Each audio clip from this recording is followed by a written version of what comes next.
Hello, कैसे हैं आप सभी। स्वागत है आप सभी के अपने YouTube चैनल और बउआ वाले चैनल सनी आर्ट्स क्लासेस में। आज की क्लास जो है क्लास 12th के ज्योग्राफी का चैप्टर नंबर 11 11वां चैप्टर है, जिसका नाम है जनसंख्या वितरण, घनत्व, वृद्धि और संगठन।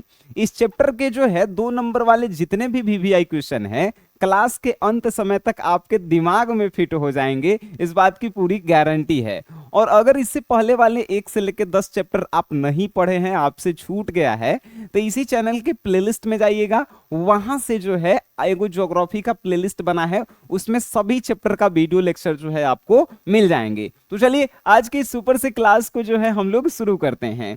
आज का पहला क्वेश्चन है बाबू कि 2011 के जनगणना के अनुसार, ठीक है जी, 2011 में जो जनगणना हुआ था उसके अनुसार भारत में संघनतम जनसंख्या घनत्व वाला राज्य कौन सा है। संघनतम जनसंख्या घनत्व मतलब समझते हैं, मतलब 2 ऐसा राज्य के नाम बताना है जहां पे 1 किलोमीटर में अधिक लोग रहते हैं। ठीक है, तो देखिए पहला है बिहार। बिहार में 1 किलोमीटर में जो है 1102 व्यक्ति रहते हैं। तो वहीं दूसरा है पश्चिम बंगाल, जहां पे 1 किलोमीटर में 1029 लोग रहते हैं। ठीक है, अब आप समझ गए। आपसे पूछेगा कि 2011 के जनगणना के अनुसार भारत में 2 जो है संघनतम जनसंख्या घनत्व वाला राज्य बताइए। पहला क्या बताएंगे? बिहार। बिहार 1102 1 किलोमीटर पे व्यक्ति रहता है, और दूसरा पश्चिम बंगाल 1029 1 किलोमीटर पे है। बात समझ गए। चलिए दूसरा क्वेश्चन है कि जनसंख्या परिवर्तन के 2 घटकों के नाम लिखिए। मेन से जनसंख्या परिवर्तन, ठीक है, जनसंख्या वितरण दूसरा क्वेश्चन होगा, और जनसंख्या परिवर्तन जो है ये दूसरा क्वेश्चन है।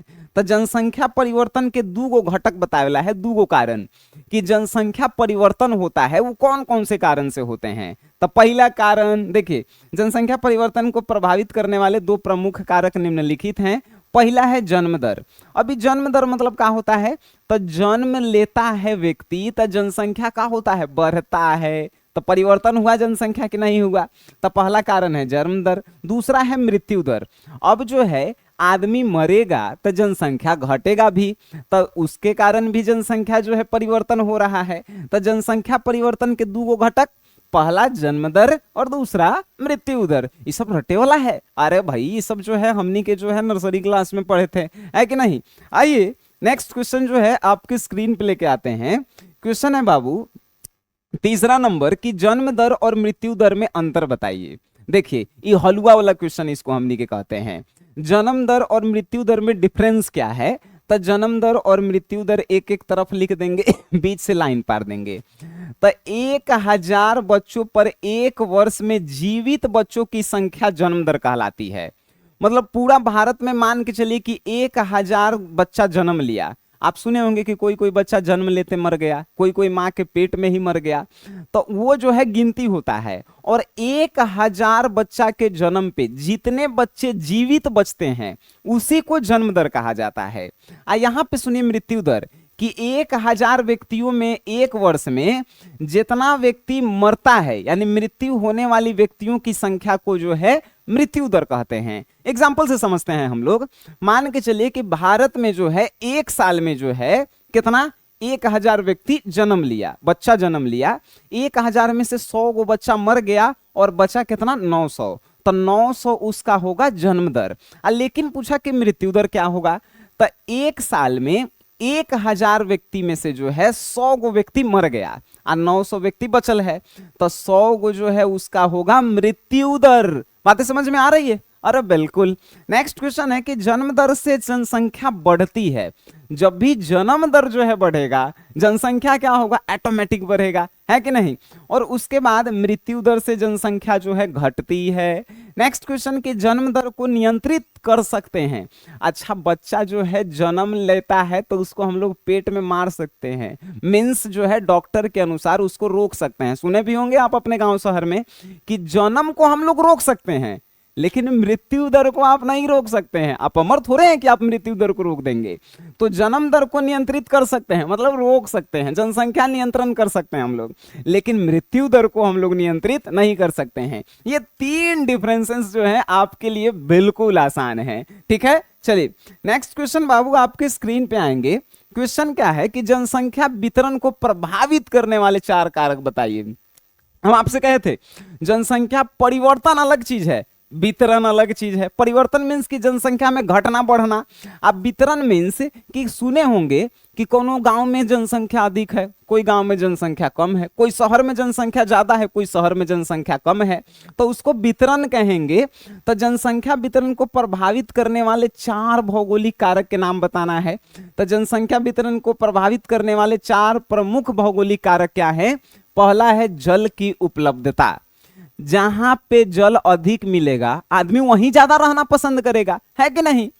दूसरा है स्थलाकृति, मतलब अगर जमीन रहने लायक होखे, अब पहाड़ी इलाका होखे, एकदम ऊबड़ खाबड़ जगह होखे, तो वहां पर थोड़ी लोग रहेगा। जहां पे जल की उपलब्धता हो, जहां पे जलवायु अच्छा हो, मतलब मौसम जो है ठंडा गर्मी बरसात सब कुछ हो देखने को मिले। स्थलाकृति मीन्स रहने का एकदम प्लेन जगह हो। एंड खनिज संसाधन, मतलब खनिज से रिलेटेड सभी चीज वहां पे उपलब्ध हो, तो वहां पे जनसंख्या ज्यादा रहना पसंद करता है। और जहां जहां ये सब चीजें नहीं होती है वहां जनसंख्या कम रहना पसंद करता है कि नहीं जी। चलिए वेरी गुड। अब जो है नेक्स्ट क्वेश्चन आपके लिए है कि भारत में जनसंख्या का असमान वितरण बताइए। भाई देखिए अभी आप क्या समझें, जनसंख्या वितरण के 4 गो कारण होता है जो पूरे ऑल ओवर जो है वर्ल्ड में जो है होता है, लेकिन भारत में जनसंख्या असमान वितरण हो गया है। मतलब भारत के कोई राज्य में जनसंख्या अधिक है, कोई राज्य में जनसंख्या कम है। एग्जाम्पल के तौर पर यूपी की जनसंख्या बड़ी है तो आप जो है आंध्र प्रदेश की जनसंख्या देखेंगे कम है। तो ये सब जो है क्यों हुआ? जनसंख्या का असमान वितरण के लिए जिम्मेदार 2 गो कारण बताइए कि जनसंख्या जो है असमान है, कहीं ज्यादा है कहीं कम है। कौन कौन सा रीजन है? 2 गो बताना है। पहला रीजन है भौगोलिक। अब भौगोलिक में भी पहला है, भौगोलिक मतलब प्राकृतिक रीजन, ठीक है, जिसमें जलवायु अत्यधिक गर्म या ठंडे क्षेत्रों में लोग कम बसते हैं, जबकि समशीतोष्ण जलवायु वाले क्षेत्रों में अधिक लोग रहते हैं। अब समझिए, जहां पे सालों भर गर्मी रहे, सालों भर ठंडा रहे, वहां पे लोग बसेंगे कभी नहीं भाई। तो जलवायु के कारण भी जनसंख्या परिवर्तन होता है। नेक्स्ट है स्थलाकृति। स्थलाकृति मीन्स एकदम बालू वाला जगह होके, जैसे थार के रेगिस्तान, वहां पे कोई घर बना के रहना चाहेगा जी? नहीं रहना चाहेगा। पहाड़ वाला इलाका होके, वहां पे कोई घर बना के रहना चाहेगा? नहीं रहना चाहेगा। तो स्थलाकृति मैदानी इलाकों में, विशेष रूप से जहां उपजाऊ मिट्टी और पानी की उपलब्धता हो, वहां जनसंख्या घनत्व अधिक होती है और पहाड़ी और पथरीले क्षेत्रों में कम होती है। मतलब मैदानी इलाकों, एकदम समतल होके भूमि, जहां पे उपजाऊ भूमि होके, जहां जल की उपलब्धता अधिक होके, वहां पे लोग ज्यादा रहना पसंद करते हैं। और जो पहाड़ी इलाका हो, पथरीला इलाका हो, वहां पे कम रहना पसंद करते हैं। बातें समझ में आ रही है बाबू? एकदम गर्दा गर्दा आपको समझ में आ रहा होगा। नेक्स्ट जो है देखिए, अब दूसरा रीजन है आर्थिक कारक। आर्थिक कारक में समझते हैं, जनसंख्या भारत में असमान रूप से बटा हुआ है। पहला भौगोलिक कारण हमने बताया, दूसरा आर्थिक कारण। आर्थिक कारण मतलब कि जहां पे लोगों को रोजगार नहीं मिलता है तो वहां पे लोग क्यों रहेंगे? जैसे बिहार से सुने होंगे कि बिहार से लोग जा रहे हैं गुजरात कमाने, मुंबई कमाने, भाई कहीं कहीं जा रहे हैं। तो क्यों? क्योंकि रोजगार नहीं है यहाँ पे। तो जनसंख्या का समान वितरण हो रहा है, वहां की जनसंख्या बढ़ेगी, यहाँ की जनसंख्या कम होगी। अब कहेंगे सर वो तो फिर वापस चलाते हैं, 10 गो में से 2 गो व्यक्ति वापस आता है, 8 गो इजे कमा के घर बना लेता है। बात समझ में आया? एंड नेक्स्ट है कृषि। जहां की उपजाऊ मिट्टी होती है, सिंचाई की उपलब्धता होती है, वहां पे जो है लोग जो है ज्यादा रहना पसंद करते हैं। मतलब कृषि वाले इलाके में ज्यादा रहना पसंद करते हैं। पंजाब की जनसंख्या अधिक है, बिहार की जनसंख्या अधिक है, यूपी की जनसंख्या अधिक है। क्यों? यहाँ पे कृषि की प्रॉपर सुविधा है। बात समझ में आ रही है? एकदम गर्दा गर्दा। नेक्स्ट क्वेश्चन जो है कि जन्म दर क्या है? अभी हमने आपको बताया है कि प्रति 1000 बच्चों की जनसंख्या में जितना बच्चा जिंदा बच जाता है, उसी को जो है, मतलब 1 साल में 1000 बच्चा जन्म लिया तो जितना बच्चा जिंदा बच गया, उसी को दर को हमनी के जन्म दर कहते हैं। लिखल है लाइन में कि प्रति 1000 व्यक्तियों पर जीवित जन्मों की संख्या के माप को ही हमनी के क्या कहते हैं बाबू? जन्म दर कहते हैं। ये नर्सरी क्लास वाला क्वेश्चन आप लोग को हम पढ़ा रहे हैं, है कि नहीं? Next question. अच्छा, आपके मन में एगो प्रश्न आ रहा है कि सर आप तो इतना खतरनाक पढ़ा रहे हैं, क्लासे में याद करवा रहे हैं, अगर इसका पीडीएफ नोट्स चाहिए, हर एक चैप्टर का ऑब्जेक्टिव चाहिए, हर एक चैप्टर का जो है आपको सब्जेक्टिव 2 नंबर वाला 5 नंबर चाहिए, वीडियो लेक्चर चाहिए, सबसे इंपॉर्टेंट कि आपको जो है चैप्टर वाइज ऑब्जेक्टिव का टेस्ट सीरीज मिल जाए तो कितना खतरनाक बात होगा। सब कुछ मिलता है। उसके लिए आपको जो है एक एप्लीकेशन डाउनलोड करना होता है जिसका नाम है का बाबू, तो एसजीएस क्लासेस। अब इस एसजीएस क्लासेस ऐप को जैसे ही फोन में आप डाउनलोड करते हैं, आर्ट्स का एगो कोर्स खुल के आता है। आर्ट्स के कोर्स को जैसे ही खरीदते हैं, आपका हिस्ट्री हो, भूगोल हो, राजनीतिक शास्त्र हो, गृह विज्ञान हो जिसे होम साइंस कहते हैं, साइकोलॉजी हो, सोशोलॉजी हो, इकोनॉमिक्स हो, हर एक जो है सब्जेक्ट का दर्द जो है वो जो है दूर हो जाता है। ठीक है, आइए नेक्स्ट क्वेश्चन पे बाबू। क्वेश्चन है कि स्थिर जनसंख्या से आप क्या समझते हैं। देखिए स्थिर जनसंख्या का मतलब समझिए। स्थिर जनसंख्या का मतलब है एक ऐसी जनसंख्या जिसमें जन्म दर और मृत्यु दर लगभग जो है समान हो। मतलब जितना आदमी जन्म ले रहा है उतना ही जो है मर भी रहा है। बात समझे कि नहीं। मान के चलिए कि 1000 में से 900 बच्चा जो है जिंदा बच गया, जन्म ले लिया, और 900 बुजुर्ग जो है अगला साल मर गया। तब का है बैलेंस बना हुआ है, जनसंख्या का बैलेंस बना हुआ है। बैलेंस को ही तो स्थिर कहते हैं ना। तो स्थिर जनसंख्या से हम क्या समझते हैं, तो स्थिर जनसंख्या का मतलब है एक ऐसी जनसंख्या जिनमें जन्म दर और मृत्यु दर लगभग समान हो, जिसके परिणाम स्वरूप जनसंख्या का आकार लगभग स्थिर रहता है, उसे ही हमनी के जनसंख्या स्थिर जनसंख्या कहते हैं। दूसरे शब्द में एक लाइन में आप क्या कहेंगे, तो जनसंख्या में वृद्धि या कमी बहुत कम होती है या नहीं होती है तो उसे ही हमनी के कहते हैं स्थिर जनसंख्या। ठीक है लड्डुओं, आ जाइए नेक्स्ट क्वेश्चन। साक्षरता को परिभाषित कीजिए। अगर आपसे कोनो पूछ देवे कि साक्षरता मीन्स आप क्या समझते हैं, तो साक्षरता मीन्स आप क्या समझते हैं हम आपको बताएं। जिसमें सुनने की क्षमता हो, जिसमें बोलने की क्षमता हो, जिसको जो है सहन करने की क्षमता हो, वही जो है साक्षर व्यक्ति है, मतलब पढ़ा लिखा व्यक्ति है। अब मान के चलिए कि हम एकदम आईएएस बन गए हैं एकदम पढ़ लिख के, कोई आ रहा है कि देखने फलानवा तोरा बारे में का तो कहलू है, हमने कुछ सोच या नहीं समझे एकदम बंदूक उठाया जाके गोली मार दिए, तो आप साक्षर नहीं है, आपके पास सिर्फ किताबी लैंग्वेज है। बातें समझ में आ रही है। तो आइए साक्षरता का मतलब समझिए क्या है। साक्षरता, साक्षरता शब्द को पढ़ने, लिखने, बोलने और सुनने की क्षमता के रूप में परिभाषित किया जाता है, जिससे हम प्रभावी ढंग से संवाद कर सकें, दुनिया को समझ सकें। बात समझ गए। साक्षरता का मतलब है कि आप अच्छा बोलना, अच्छा सुनना, अच्छा पढ़ना और अच्छा लिखना जब जान गए, दुनिया को समझना जब जान गए, तो आप एक साक्षर व्यक्ति हैं, आप एक पढ़े लिखे व्यक्ति हैं। बात समझ में आती है तो बोलो हाँ। चलिए नेक्स्ट क्वेश्चन बाबू आपकी स्क्रीन पे 9 नंबर क्वेश्चन है कि जनसंख्या में वृद्धि की प्रमुख अवधियों का उल्लेख करें।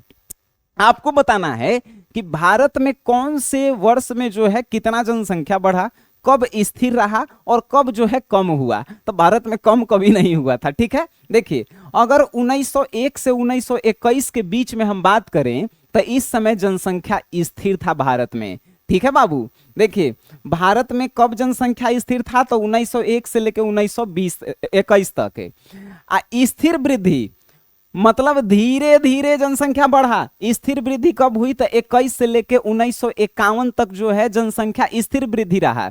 मतलब जितना घटता था उतना ही बढ़ता था, थोड़ा थोड़ा बढ़ता था। ठीक है, तीव्र वृद्धि सबसे ज्यादा अगर जनसंख्या बढ़ा है तो 1951 से लेके 81 के बीच में जनसंख्या बढ़ा है। ठीक है, जब हमारा देश आजाद हो गया तो लोग जो है और आजादी मनाने लगे। तीव्र वृद्धि 1951 से लेके 1981 के बीच में जो है जनसंख्या भारत की एकदम गजब बढ़ी है। और धीमी गति के संकेत के साथ उच्च वृद्धि, मतलब संकेत था कि जनसंख्या धीरे धीरे बढ़ रहा है, लेकिन उच्च वृद्धि हुआ है 1981 से लेकर 2011 तक एकदम गर्दा गर्दा जनसंख्या बढ़ा है। मतलब का कहल जाए, हमनी के खुद जो है 7 गो भाई बहन है, तो दूसरे के बात छोड़िए। ठीक है, जनसंख्या जो है एकदम बढ़ा है। अब जो है नेक्स्ट जो है आपके स्क्रीन पे है क्वेश्चन है कि अशोधित मृत्यु दर क्रॉड डेथ रेट की गणना कैसे की जाती है। अब देखिए अशोधित मृत्यु दर की गणना एक निश्चित अवधि आमतौर पर एक वर्ष में प्रति 1000 व्यक्तियों पर होने वाली मौतों की संख्या से की जाती है। इसे कुल मौतों की संख्या को कुल जनसंख्या से विभाजित करके फिर 1000 से गुना करके जो है निकाला जाता है। आपसे कहेगा कि अशोधित मृत्यु किसे कहते हैं, तो देखिए अशोधित मृत्यु जो है कुल मौत की संख्या आप बटा में कुल जनसंख्या रखेंगे, गुने 1000 करेंगे, तो जो निकल करके आएगा उसे ही अशोधित मृत्यु दर कहेंगे। बात समझ में आई? अरे खतरनाक है। लास्ट एंड नेक्स्ट क्वेश्चन की जनसंख्या संगठन क्या है। देखिए जनसंख्या संगठन क्या है समझिए। किसी देश या प्रदेश में निवास करने वाली जनसंख्या में स्त्रियों पुरुषों की संख्या, लिंग अनुपात, आयु वर्ग। फिर से सुनिए, किसी भी देश या प्रदेश में निवास करने वाली जनसंख्या में स्त्रियों पुरुषों की संख्या, लिंग अनुपात, आयु वर्ग, संरचना, उनके व्यवसाय, शिक्षा स्तर, जीवन प्रत्याशा, आवासों के आधार पर दूसरे से पृथक विशिष्ट जननांकीय विशेषताओं को ही जो है हमनी के जनसंख्या संगठन कहते हैं। अब समझिए कि जनसंख्या संगठन है का कि किसी भी देश में या प्रदेश में लोग जितना निवास कर रहे हैं उसमें स्त्रियों और पुरुषों की जनसंख्या होनी चाहिए, लिंगानुपात होना चाहिए, आयु वर्ग संरचना होना चाहिए, व्यवसाय और शिक्षा का स्तर, जीवन प्रत्याशा और आवासों के आधार पे जो है दूसरों से जब अलग होती है और उनमें विशेषता होती है। अगर एक लाइन में हम बताएं, जनसंख्या संगठन का मतलब है कि किसी देश या प्रदेश में रहने वाले व्यक्ति जो है सभी सुविधाओं से जो है लैस हो, मतलब उनको सभी सुविधाएं मिलती हो और सब कोई खुशहाल हो, तो वहां की जनसंख्या संगठन जो है सर्वाधिक है। बात समझ गए? एक लाइन में उत्तर जनसंख्या संगठन का मतलब।